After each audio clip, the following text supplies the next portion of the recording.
That's my secret. Wait.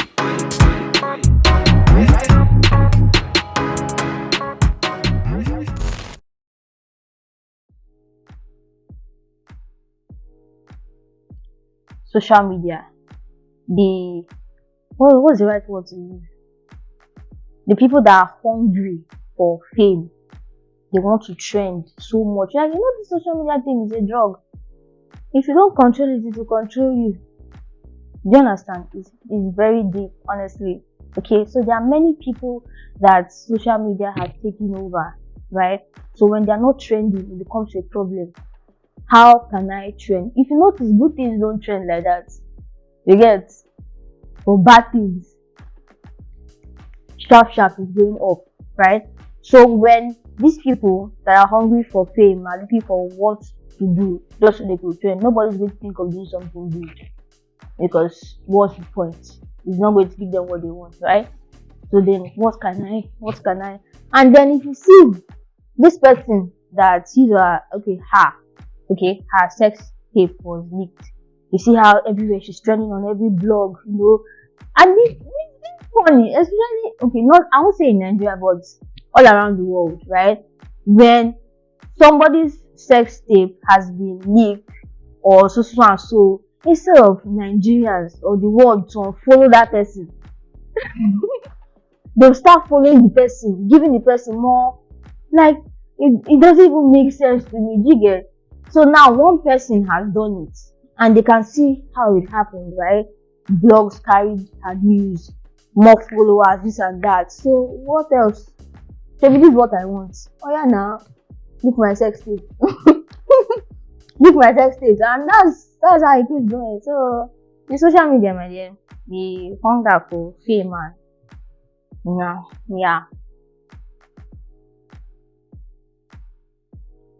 First of all, I cannot say it is this or that, because like they say, they are still investigating. So I will not come out and say this is what happened. I don't know. Do you understand? But number one, I've never liked this Naira Marley person, right? I feel like he's a very, very bad example in every way. He's bad. Okay, when it started raining, that's when our guys were not wearing belts again, walking like prisoners up and down. Hey, I'm a Malian. Hey. Like, it didn't even make sense at all, right? So I never liked Naira Marley. His songs, his lyrics, everything is just bad. It's instead of leading people the right way, it's misleading people. So just looking at him, the kind of music he sings, everything about him, you can boldly and confidently say that this guy is the cultist, or he's in one gang or another, right? So honestly, if it was me, I would never, once I can sense that in somebody, what am I going near the person for? Do you understand? Because even if you watch movies, you read stories, anybody affiliated with one gang or another, it never ever ends well. It's like a cult. It's not easy to leave a cult, except God comes to carry you. You can't say you want to live by yourself. You will die in the process. Do you understand? So it's the same thing for cults, gangs, whatever. It's all the same. Once you are in, it's always very difficult to leave. Okay, so I feel that Mohbad's death, right? Obviously, this gang thing had something to do with it, because there are many videos online of Naira Marley's people harassing him. That's what they do. That's what cultists do, right? Even in the universities, I had a friend, right? Even when he didn't even want to join. So let's say, I don't know, but I feel like obviously he was part of the Malian whatever, so automatically he was part of them. But maybe he decided to leave. He doesn't want this life anymore. And like I said, it's very difficult to live that kind of thing.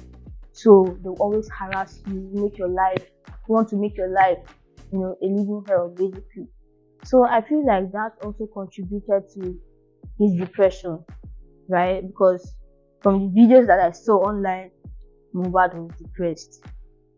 Everything that was happening was messing with his mental health, right? So yes, that played a very big part, because depression is not for children. I've been depressed before. Yeah, and depression is hard, honestly. It's like you're in your own world. You don't even know how to communicate with somebody. Even when you're communicating with someone, you feel like whoever you're talking to does not understand. Do you understand? You just feel like nobody in the world understands you. Do you understand what I'm saying? So, my dear, depression can kill somebody. Do you understand? I feel like because I'm friends with my God, Jesus Christ, He always had His way of supporting and, but for people that don't have that, that divine help, it's hard. So yeah, it did contribute to his death, I believe. If I was talking about the depression thing, right? It started when I was in Ghana. Yes. School was, like I said, was very meaningless to me. Okay? But I'm this kind of person, if I'm doing something, I don't want to fail. Do you understand? So if I'm in school, I must pass. I don't repeat classes or whatever. I must pass. Do you understand? And at some point, I was studying, is it microeconomics or macro? I think micro, right? You're studying economics. Business admin now. You study, yeah. The thing was busting my head. But I tried my best. God knows I tried. Right? At some point, I'm not exaggerating. I promise I'm serious. From Monday to Saturday, from 6 a.m. I'm not joking. Sometimes I'll not even have my bag for going to for classes because I paid for extra lessons. That's how serious I was. 6 a.m. I'm not joking. To like 7 p.m. classes. Every day I was having migraine, not headache. There's a difference. Migraine, my head was pounding. I'll take painkillers, I'll sleep, but I'll wake up with that. That's, every day.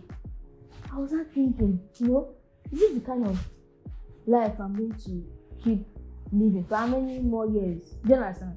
And that was when I was, Mommy, I don't want to do it. The thing was, we were dragging it. Do you understand? And then because she's my mother now, of course, and my daddy will never support such. So that was huge. You get? That was very huge for me, right? But then something I didn't want. So I was having conflict with myself. You understand? Until I feel like it's my dream that made me to just decide to be a woman. A strong woman, and say my no is my no and my yes is my yes, because they were not feeling the headache for me. I was the one in school suffering every single thing, right? And then they were at home doing whatever they are not suffering, but you're asking me to continue. No, I couldn't do that. So that was the first phase of depression. But when I decided to take charge of my life, yeah, that thing passed. Then back to the whole influencing thing. When I was in my transition process, right? I was making money from influencing, but the kind of things that was happening there, the kind of offers I was getting, this kind, like, they literally get me so excited. I'm doing this business, I'm making this money, and then you have to come and open your legs for me before I give you that. You know how that breaks me? I don't go out. If I'm going out, it's for what? Business. I'm spending money because I don't accept transport fare from guys. I feel like if I guy and give me transport fare, then you have like, leverage over me, and I don't want any of that. So I'm spending my own, money from my pocket. So it's like when I go out, it's a waste, time, effort, that kind of thing, right? So like I said, I was making so much money from influencing and everything that. Should I tell you a story? I was in Ghana, right? I was still an influencer. Somebody messaged me to come and do business. I was so excited. The deal was very juicy. I went there. If you see me, I dressed up. Then I spent money to dress up. You get it? And then I went there. When I got there, the person kept me waiting, no problem, it's fine. So as the person now came, I did ask me this and that, no problem. And then after like 5 minutes is even very long. So have you had sex before? How does that relate to your business? I was just sitting there like, is this one mad? I'm sorry. Do you get? But then I had to use wisdom because I'm in another man's land. Do you understand? He's obviously Ghanaian, so he has his way around. And if I'm not smart, they can just jam me one side and you get. So I had to be smart. Have you ever had sex before? I was just smiling like a fool. Like I didn't even know what was going on, right? They started asking me so many silly questions, right? At some point, I had to leave that place. I said I wanted to use the restroom. I went. By the time I came back, I did not see him on my table, right? But then there was another guy on that table. As I was walking in, there were people there. This guy started praising me. Hey, this, that, tomato juice, this. This was actually very embarrassing. Now, all the attention was on me from one guy that is looking like, did you get? I didn't even pay him any attention, right? I went to sit down on my table, okay? And then the guy that I came to meet, he now came in. I went to sit on this guy's table, that guy that was praising me. So I was now forced to stand up from my table to join them. That was so embarrassing. Do you get? And then they were very loud. So I was sitting down there. They started sexualizing me. This one, that one. They were just using me to play ball, basically. Yeah, this girl, fine. Hey, this, that. Ah, date her now. Why don't you date her? And he's like, I'll do this. I'm there. I'm sitting down there looking at this man. Do you understand? You don't know, it's better you date this person. His last girlfriend, he bought her a car. They went abroad, they this, that. Do you understand? He was trying to say all that. So I was saying, okay now. You know that kind of thing. I was just looking like, what sort of embarrassment is this, my God? As they were talking, I was ordering my ride. And people were looking at me. And some people there that recognized me. And they will not feel like this is the type of, you know? And then the guy was now saying so many people like, so have you done this before? In public.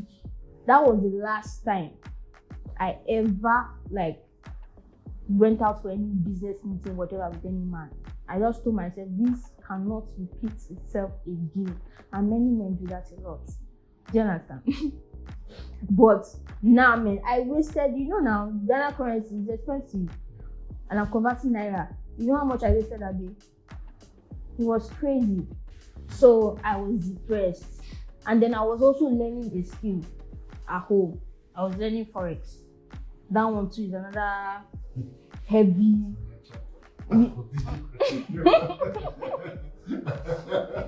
So you can imagine, so right? You lost some money in Forex. Some is small.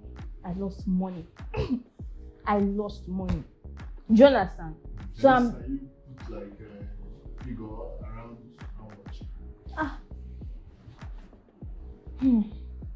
But if I was to calculate everything, I'll say it's more than $5,000. Yeah. There was one time I lost so much money. I was just looking at my phone like this. The trader was looking at me, I was looking at it. I was not rethinking my life from the beginning. I actually sat down there, I was just looking at my phone. I had just lost a lot of money. I was just like, I can't continue like this. No way, I can't. You get? And that was what made me decide to just learn this thing. Because Forex is good, many people are doing it, so why can't I do it? Now I think they have 10 heads. So if they can't do it, I can do it, right? So that's why I was like, yeah, I'm going to learn this time. I must make it.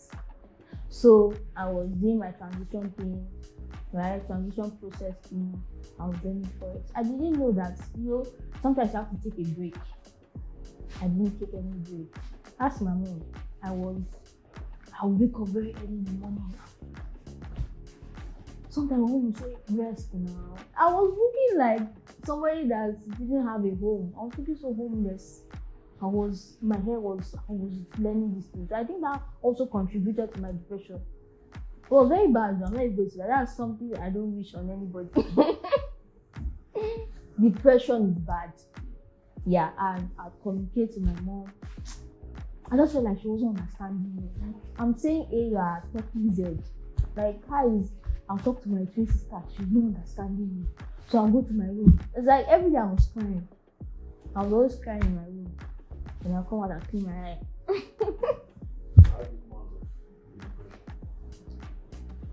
How did I come out of it? I went away for a while.